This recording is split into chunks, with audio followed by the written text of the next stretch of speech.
Jungle Deep. The podcast that explores the tropical lifestyle.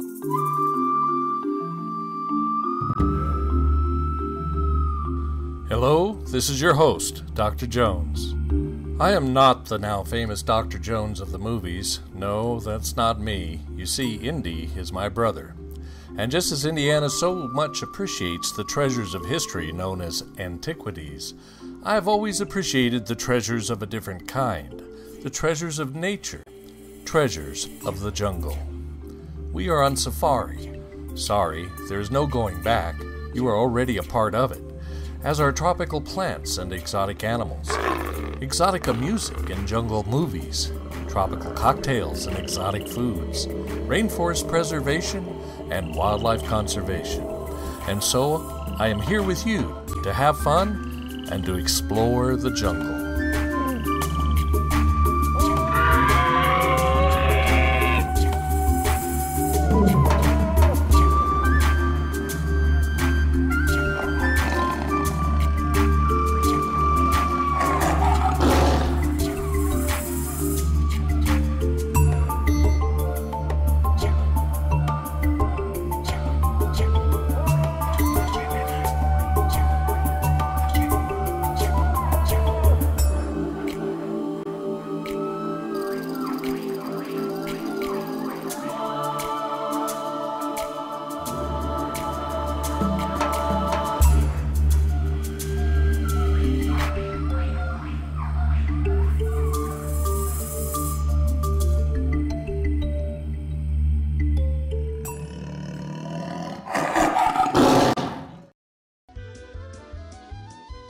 Hello, and welcome to the Velvety Lounge Kitchen. I'm so glad that you could join us today because we have some simply marvelous tips for throwing a cost-conscious tropical party. What could be lovelier than a trip to a glorious South Seas island, especially when you create the island yourself? Our tips will help you to whip up your own private paradise for pennies on the dollar. Hello, welcome to this episode. Today we will simply have some fun, taking a look at how Americans celebrated the exotic parts of the world about 60 years ago, during the first generation of the tiki pop culture. Actress Kelly Patterson has established herself online as the queen of party planning, party food, and cocktails for the tiki crowd. Her internet TV show is called the Velvety Lounge Kitchs-en, produced together with her videographer husband Paul Spencer. Kelly brings to mind the comedian Carol Burnett and mixes together a fun and funny look at 1950s culture with serious recipes and tips for entertaining. Nearly 50 2 to 3 minute videos can be viewed on their website or watched through iTunes. Detailed sets, vintage clothes, novel cocktail recipes, fun food, and quirky advice entertains while it inspires. Excited to have a talent here on Jungle Deep. It does a really fun podcast. It's a video podcast, a little television show available on the internet. And it's the star of the show is one Kelly Patterson. And Kelly is with us today. Say hi, Kelly. Hi.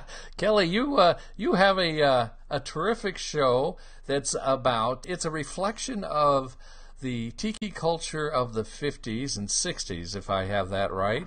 How would you describe your show? It's certainly out of the ordinary. This is strictly entertainment stuff, but it's got strong historical roots. How would you describe the show, and how in the world did you come up with it? I would describe it, I call it a parody of a home show, like a Martha Stewart or Betty Crocker type lifestyle show. Definitely rooted in the 50s and 60s. And it's called, what do you call it? Velvety Lounge Kitchen. The Velvety Lounge Kitchen. And you spell kitchen with a kitch. Yes, Kitchs-en. I think you have it described as a show with, how do you put it, with the tongue firmly planted in the cheek. Did I say that right? Yeah. So it's a tongue-in-cheek show about the tiki culture and kind of the way society was back there in the 50s. Yeah, I think the way people wanted it to be, it's really sort of an idealized perfect home, perfect food, and of course it's all convenience food and booze, and it's everything's supposed to be very perfect, but things fall apart and people get drunk. And so it's really kind of, poking holes in that whole idea of how, everything can just be so perfect.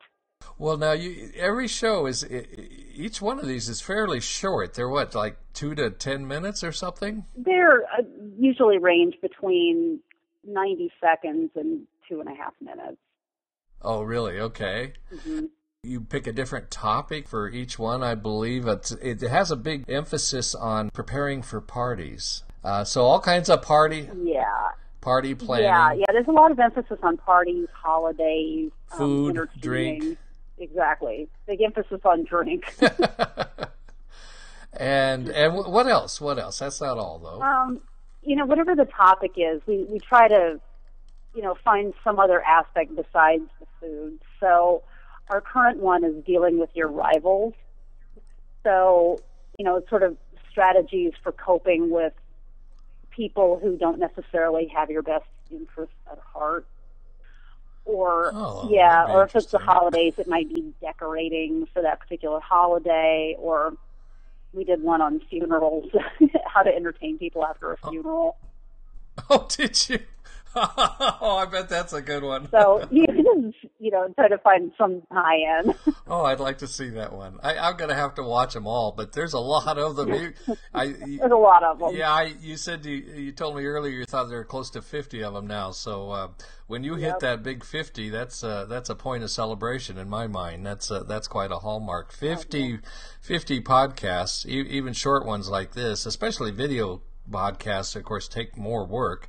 I think that's a big deal. You've been doing this for a couple of years. Yeah, it'll be 2 years at the end of August. Tonight, a very special Velveteen Lounge Kitchen.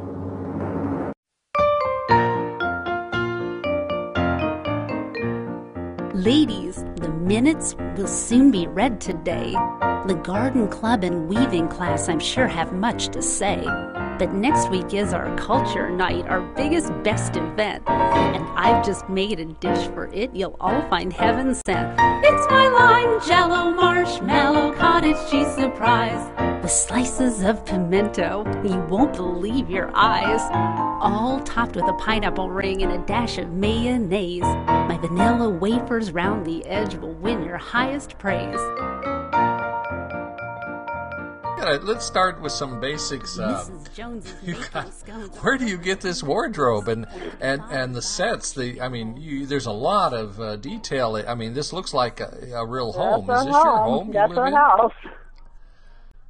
And you actually have it decorated like this. We do. My word! Well, so you had a ready to go, built-in style there at home already. Now, don't tell me you're running around the city streets with this entire wardrobe. You must have picked up some of these pieces somewhere. I would say I would say it's 2/3 made by me and 1/3 vintage. Uh-huh. Well, there's some really great vintage pieces in here. I'm just looking at the collection of pictures, and then. I guess you must have a collection of tiki music. You seem to be well versed with the tiki Oh yeah, theme. well we collect records, and my husband's been collecting records since he was about 14. So we have about 4,000 records up in our attic. Oh my! Yeah, goodness. and definitely the whole Hawaiian exotica is a big part of it. So you folks actually live this 1950s lifestyle much of the time, it seems. Yeah, we do. We have flat screen TV, but we watch DVDs of old TV shows on it. So best of both worlds. Yeah. How did you decide to do a TV show? Now tell our listeners your background. You're an actress. Tell us a little bit about your acting and theater work before you got started doing this TV show. Rooted in, it's really to my mind, it's a comedy show rooted in the 50s. But what'd you do before all this? I've done a lot of theater in New York. I did a national tour of The Wizard of Oz. I was the Wicked Witch of the West. I played a drowning woman on One Life to Live before that show was canceled. And yeah, and I've done some extra work in films. The way I got started with this show is I'd written a play that was set in the 1930s about a woman who kind of falls into a job on the radio doing a cooking show. Doing a play is a big investment of money. I mean, even if you do it on a small scale, it's a lot of money. So it kind of morphed into this 1960s TV show that we could film. You knew then you could distribute it on the internet? Was that the idea from the beginning? Exactly. And, of course, that being a virtually free technology for almost anyone can do. Exactly. And it could be on rather than just doing the run of a play and then it's over. You know, we can do this every 2 weeks. You sure could. And you could do a lot more, but I think it'd certainly be entertainment. I want our audience to know that it looks like you put a lot of work into this. I mean, just because of it just looks so totally together between the sets and the costuming and the food. You prepare food for this thing, and you show how to mix cocktails from time to time. And all you do is combine 2 ounces of dark rum, 1/2 ounce ginger liqueur, 1 ounce aloe juice blend, 1/2 ounce fresh lime juice, a dash of cherry bitters. And you've done some stuff on location too, I believe. What have you done that way? We did one at the Mike High in Fort Lauderdale, which was great. They let us go, behind the scenes of their working bar and film a guy making a drink. We did one at the Tiki Resort in Lake George, New York, and they were also great to us. We've done a few just outdoors. Those are the 2 that we've really done at destinations, and we want to do more of that. Well, I love this picture of you by the pool. Oh, thanks. It's a blow-up wading pool. Yes, our backyard. Not quite the thing people might think of. You have this very floral bathing suit. Yeah. And flowers in your hair, no less. It's all about making do. You look like, I don't know, you look like you have so much fun. We do. We love doing it. Well, I wish you were my next-door neighbors, that's for sure. Oh, thank you. I can't imagine a next-door neighbor. It would be more fun to have than you and your husband. I'm so glad that you could join us today because we're throwing a far-out dance party featuring the latest dance crazes. Dancing is both tremendously fun and wonderful exercise, so slip on your dancing shoes and let's get the mirrored ball rolling. Nothing gets folks in the dancing spirit faster than a lovely beverage. Even the most dedicated wallflowers won't be able to resist ballroom punch. I'm ready to trip the light fantastic. Dancing requires energy, so keep your guests on their toes with cha-cha pups. All you do is grill up bite-sized tidbits of tofu dog, place on a lettuce leaf, I'm using romaine, top with a dab of peanut sauce, either store-bought or homemade, sprinkle with ginger, roll closed, and secure with a toothpick. A peppy crowd pleaser. Now, we should talk about your husband a bit. He deserves a little credit, right? You want to introduce him and tell us a little bit about him? Absolutely, yes. His name's Paul Spencer, and he is the director and editor. He edits the episodes on the train, commuting into New York City. Yeah, he is half of this show. It wouldn't happen without him. Editing on the train, I assume he uses a laptop to help him with that. Yes, he does. Yeah, he's got a Mac. Are there certain aspects of that lifestyle and of that period of time and maybe of the tiki culture itself that are your favorites? Are there certain things about it that really appeal to you personally? And what would those be? I'm looking back at it I was born at the very end of it, so I wasn't there. But there just seemed to be such a feeling of optimism that I really like. Yeah, kind of worry-free, wasn't it? Yeah. It seemed, I don't know, it seemed like a lower stress time. That's how it looks to me. We just won the World War II. Yeah, we just won World War II, and we're into building the country, and people were moving into the suburbs and getting houses like crazy, and people were creating their home lives. They seemed really focused on the home at that time. Absolutely. And yet, yet bringing in these exotic elements too from the faraway places, with the music and the tiki bars and all. Now let's talk a little bit about the food. How do you decide what food to include in your shows? It's really random. I just try to find something that I think is easy. They all work. All of the recipes are real. I really make everything that's there. I wouldn't put up a recipe that didn't work. I just try to find things that are easy and attainable, and that I think fit the theme of the episode. And where are some of your sources for these recipes? How do you know what the recipes were back 50 years ago? I collect vintage cookbooks. Oh, I see. Yeah, I have a lot of them now. So your husband has this huge collection of vintage records, and you have this collection of vintage cookbooks. So and a really small house. So. You're really well prepared for this show, aren't you? You just you're really experts at this thing. I mean, you're really specialized. You know what the heck you're talking about and what you're doing. Yeah, I love just going through those books, and what I usually do is I'll find something in a book and then I'll adapt it, because when the show is 2 minutes, we have to keep it really simple. Yeah. You can't do a lot of expose with 2 minutes, huh? No. Well, now you've got this up on. Tell us where people can find your show. It's on iTunes, YouTube.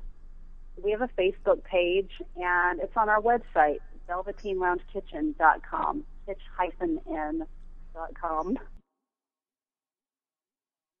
Yeah, let's spell that whole thing out for people, for those that haven't caught on to that yet. It's Velveteen, that's Velveteen,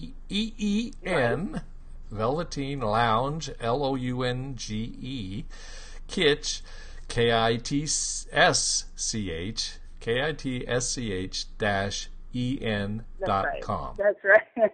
It's a bit of a long name. But it's worth it. And you have all your shows up there, don't you, at your site? Yes. Yeah, there's a page with past episodes, and there's a page with recipes.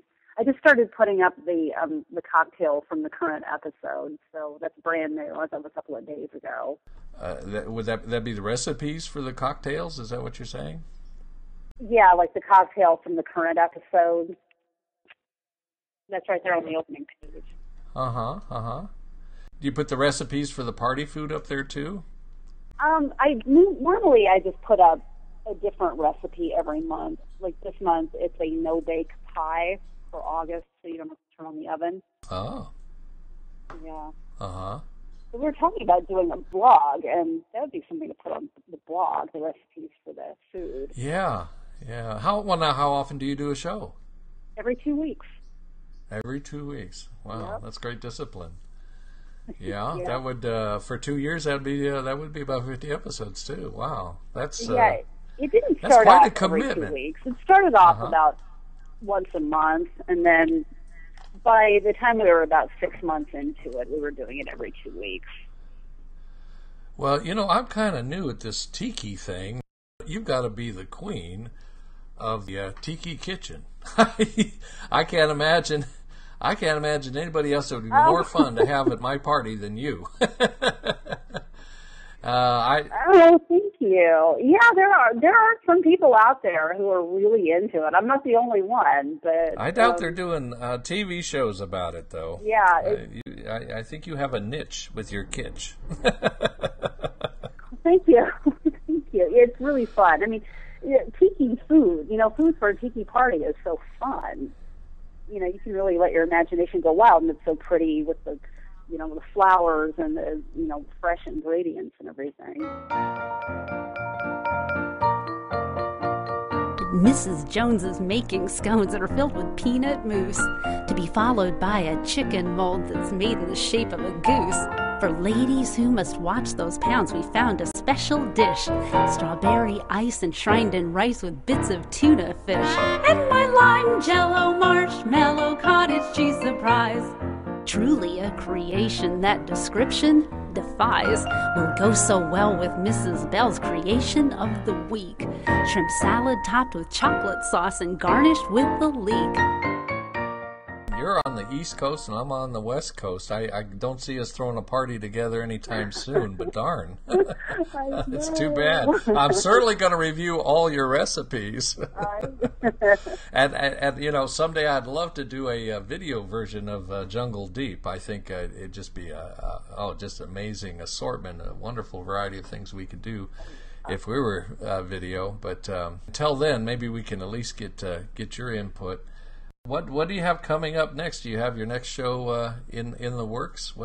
Tell us about your next episode. What can we look forward to? Yeah, we just put one online this past Tuesday, which is Dealing with Your Rivals. And the one coming up, we're filming one this weekend, which is Dealing with Bad Days. Have you been to some tiki events? I mean, you've got to be a bit of a star in the tiki world these days.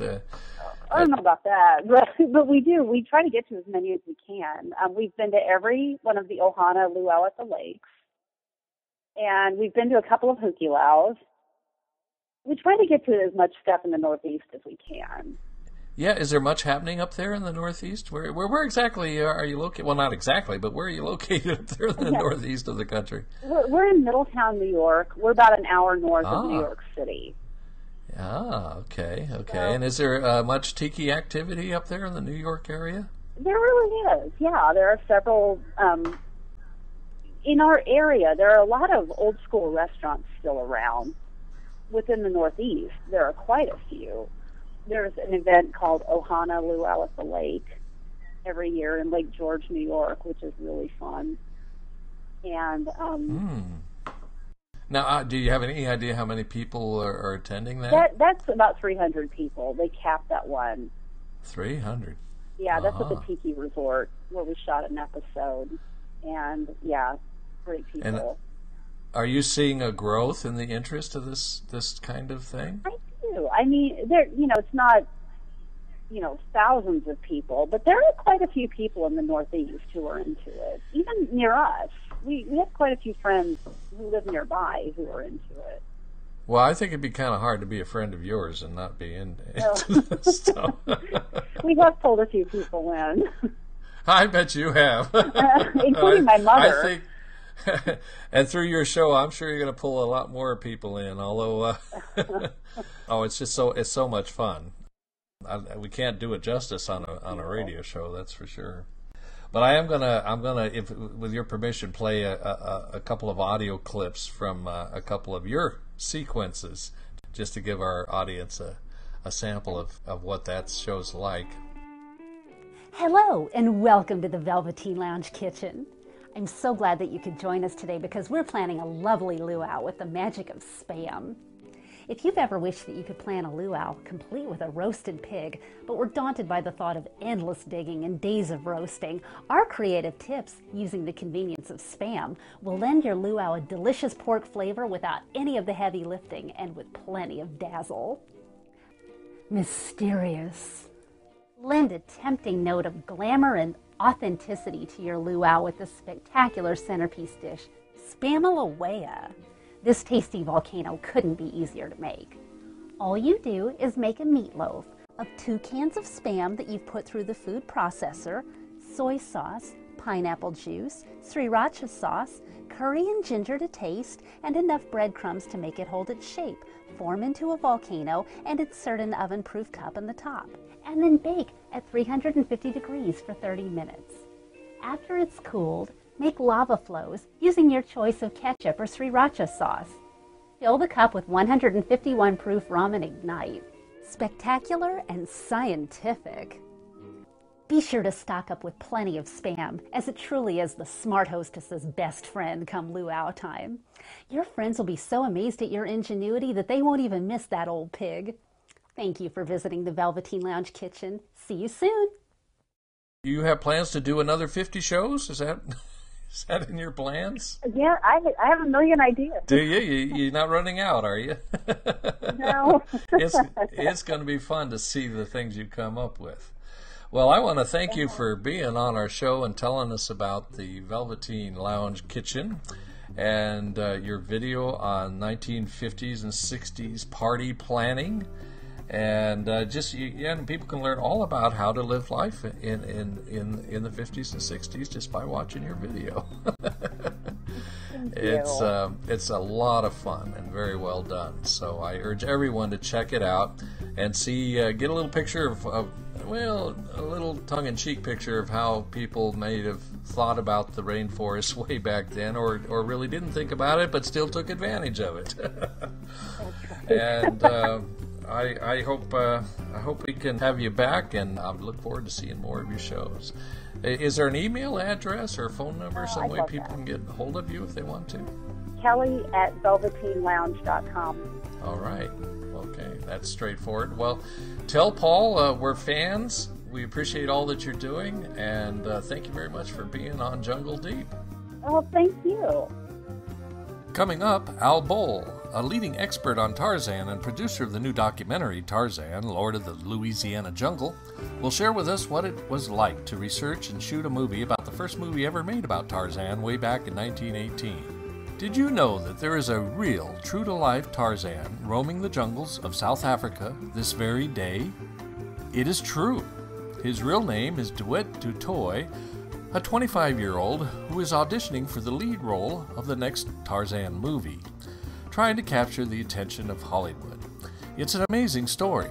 This determined young man for years has been learning the ways of Tarzan, engaged in bodybuilding and spending half of his time in the jungles, comporting with wild animals to come as close as possible to actually becoming the famous character. Combined with a state-of-the-art internet marketing campaign, Mr. Toy intends to capture the attention of Hollywood movie producers.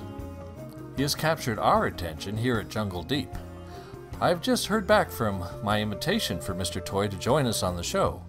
We are going to find out more about what drives this young man, of which some call crazy. I don't think he's crazy, and I do think he is massively determined. I think he is more intimate with the tropical rainforest than most of us can ever hope to be. And have you seen his pictures? Wow! Visit our website for sure. It will be challenging making the arrangements for this interview halfway around the world, to Africa herself. But I will do all I can to make this conversation a reality, and you will hear it here first with this exclusive interview. Be sure to share Jungle Deep Podcast with your friends and co-workers. This show is my creation and at my personal expense. It is not currently subsidized by any business or organization. Audience growth is especially important for Jungle Deep to succeed and prosper. So share the show. You can see beautiful photos and learn more about Jungle Deep at our website, calaverasgold.tv. Now that's Spanish. Calaveras, Calaveras, gold, Gold.tv, as in television. You gotta check it out. Where else can you go for this kind of fun? Just click on the Jungle Deep title in the header directory. Our show notes pages have valuable links for you. I invite you to email me at jungledeep@calaverasgold.tv and follow me on Twitter. Search for Jungle Deep or Ken Jones 56, all one word. I would love to hear your ideas for the show. Well, the show's over for today, so it's time to refill my Mai Tai, mount my elephant, and head back into the jungle.